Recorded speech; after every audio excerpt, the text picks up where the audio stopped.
السلام علیکم، بسم اللہ الرحمن الرحیم۔ میں آپ کی مس فرح اسلامیت کی دوسری جماعت کی کتاب کے ساتھ اس میں ہم سب سے پہلا سبق پڑھیں گے ناظرہ کا سورہ فاتحہ۔ سورہ فاتحہ کا ترجمے کے ساتھ یہاں لکھا ہوا ہے: شروع اللہ کے نام سے جو بڑا مہربان اور رحم کرنے والا ہے۔ اس کے بعد اللہ تعالیٰ کی تعریف بیان کی کیونکہ اللہ تعالیٰ دونوں جہانوں کا پالنے والا ہے، وہ بڑا مہربان اور نہایت رحم کرنے والا ہے، اور وہ روز جزا کا مالک ہے۔ ہم صرف اللہ ہی کی عبادت کرتے ہیں اور اسی سے مدد مانگتے ہیں۔ ہمیں اللہ کی عبادت کرنی چاہیے اور اسی سے مدد مانگنی چاہیے، اور اللہ سے مدد یہ مانگنی چاہیے کہ اللہ تعالیٰ تو ہمیں سیدھے راستے پر چلا، ان لوگوں کے راستے پہ چلا جن پر تو نے اپنا انعام اور اکرام سے جن لوگوں کو نوازا اور جن لوگوں سے تو خوش ہوا، اور ان لوگوں کے راستے پر نہیں چلا جن پر تو نے اپنا غضب نازل کیا اور جن سے تو ناراض ہوا اور جو لوگ گمراہ ہوئے۔ یہ اس کا ترجمہ ہے۔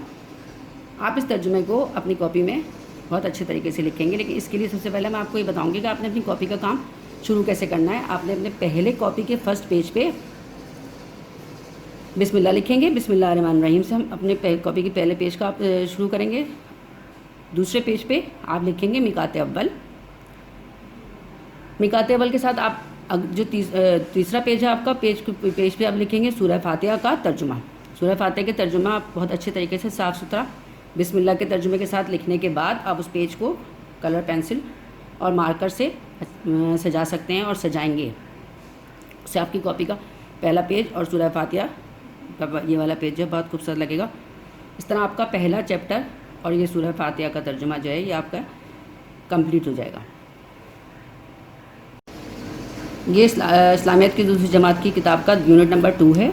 یونٹ نمبر 2 میں پہلا آپ کا جو سبق ہے وہ ہے اللہ تعالیٰ۔ اللہ تعالیٰ، اس سبق میں ہمیں اللہ تعالیٰ کی وحدانیت اور خصوصیات بیان کی گئی ہیں، اور اس میں ہم پڑھیں گے اللہ تعالیٰ کی وحدانیت اور خصوصیات۔ اس دنیا میں ہر چیز کو بنانے والا کوئی نہ کوئی ضرور ہے۔ کیا کبھی ایسا ہو سکتا ہے کہ کوئی چیز خود سے پیدا ہو جائے؟ ایسا نہیں ہو سکتا۔ کبھی کوئی چیز خود بخود وجود میں نہیں آتی۔ یقیناً اس دنیا کے کارخانے کو چلانے والا کوئی نہ کوئی موجود ہے جو بڑی طاقت والا ہے اور ہر شے کو جاننے والا ہے، اور وہ ہے اللہ تعالیٰ۔ اللہ تعالیٰ کی ذات ہمیشہ سے ہے اور ہمیشہ رہے گی، یعنی کہ اللہ تعالیٰ جب کچھ بھی نہیں تھا دنیا میں تب بھی اللہ تعالیٰ کی ذات موجود تھی، اور جب کچھ نہیں ہوگا تب بھی اللہ تعالیٰ ہی ہوگا۔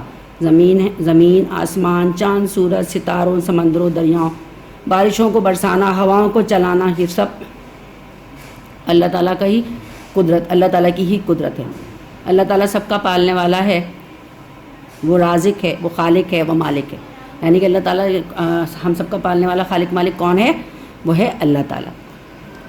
حضرت محمد صلی اللہ علیہ وسلم نے فرمایا، مٹی کو اللہ تعالیٰ نے ہفتے کے دن پیدا کیا، اتوار کو پہاڑوں کو پیدا کیا، درختوں کو پیر کے دن پیدا کیا، برائیوں کو منگل کے دن، نور کو بدھ کے دن، جمعرات کو جانوروں کو پیدا کیا، اور حضرت آدم علیہ السلام کو جمعے کے دن پیدا کیا۔ یعنی کہ اللہ تعالیٰ کے لیے یہ سب چیزیں پیدا کرنا کوئی مشکل نہیں تھا۔ سب چیزیں اللہ تعالیٰ نے اتنی جلدی بنائی اور دنیا پوری آباد ہو گئی۔ اللہ تعالیٰ کسی کا محتاج نہیں ہے، یعنی کہ اللہ تعالیٰ کسی کا محتاج نہیں ہے، بلکہ ہم سب اللہ کے محتاج ہیں۔ اللہ تعالیٰ اگر کسی کام کے کرنے کا ارادہ کر لے تو پوری دنیا کے مخلوق بھی اگر چاہے تو وہ کام نہیں روک سکتے ہم اس کو، کیونکہ وہ اللہ کی مرضی، اللہ اتنی طاقت والے ہیں۔ اللہ تعالیٰ کے حکم کے بغیر پتہ نہیں ہل سکتا۔ جب اللہ تعالیٰ چاہتا ہے تو جو چاہتا ہے وہ ہو جاتا ہے، اور ہم سب مخلوق جو ہیں اللہ کے محتاج ہیں۔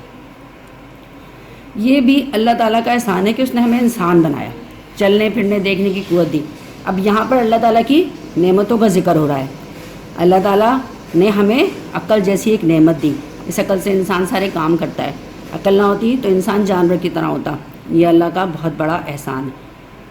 اللہ تعالیٰ کی جو نعمتیں ہیں ان نعمتوں کے بدلے اللہ تعالیٰ ہم سے کیا چاہتا ہے؟ اللہ تعالیٰ اپنی نعمتوں کے بدلے ہم سے کچھ نہیں چاہتا، وہ صرف اتنا چاہتا ہے کہ ہم اس کا شکر ادا کریں۔ یعنی کہ اللہ تعالیٰ کیا چاہتا ہے کہ ہم اس کی نعمتوں کا شکر ادا کریں اس کے بدلے، اور ان نعمتوں کو شکر کرنے کا سب سے اچھا طریقہ کیا ہے؟ وہ ہے نماز، یعنی کہ ہم نماز پڑھیں تو اللہ تعالیٰ کی نعمتوں کا شکر ادا ہو جائے گا۔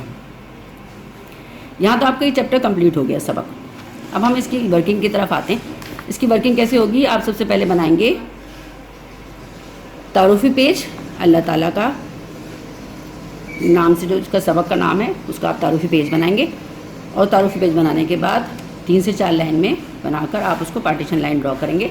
پارٹیشن لائن ڈرا کرنے کے بعد آپ کو جو ہوم اسائنمنٹ آپ کے پاس ملے گا اسکول کی طرف سے، اس میں کچھ مشکل الفاظ دیے ہوئے ہیں 10 سے 12، وہ مشکل الفاظ آپ اس کے بعد پارٹیشن لائن کے بعد لکھ لیں گے نیچے۔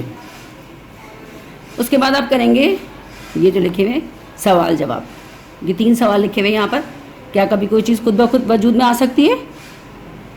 نہیں آ سکتی نا؟ آپ اس کا جواب یہاں لکھیں گے۔ ہم سب کا پالنے والا رازق خالق مالک کون ہے؟ کون ہے؟ وہ ہے اللہ تعالیٰ، ٹھیک ہے؟ آپ خود بھی چیپٹر میں بھی پڑھ سکتے ہیں، میری لیکچر میں جب ہم لیکچر دے رہے تھے اس میں بھی آپ نے سنا ہوگا۔ اللہ تعالیٰ کی نعمتوں کے بدلے ہمیں کیا کرنا چاہیے؟ چیپٹر میں لکھا ہوا ہے سبق میں، آپ کو خود بھی پتا ہوگا ہمیں کیا کرنا چاہیے، ٹھیک ہے؟ ان تینوں کے آپ سوالوں کے جواب لکھیں گے اس کے بعد میں۔ یہ تو ہو گیا آپ کا کاپی کا ورک۔ اب یہ جو ایسی 5 نعمتوں کے نام لکھے جو اللہ تعالیٰ نے آپ کو عطا کی، یہ آپ کا جو اس 5 نعمتوں کے آپ نے نام لکھنے ہیں وہ آپ نے اس بک میں فل کرنا ہے، یعنی کہ جو آپ کو اللہ تعالیٰ کی نعمتیں اللہ نے آپ کو دی ہیں ان میں سے پہلی یہاں لکھیں گے، دوسری یہاں، پھر تیسری، چوتھی اور یا 5ویں وہ نعمتیں تمام اس میں نام لکھ دیں گے اس کے۔ اس طرح آپ کا یونٹ نمبر 2 سبق جو ہے اللہ تعالیٰ وہ یہاں پر کمپلیٹ ہو جائے گا، ٹھیک ہے بچوں؟ اللہ حافظ۔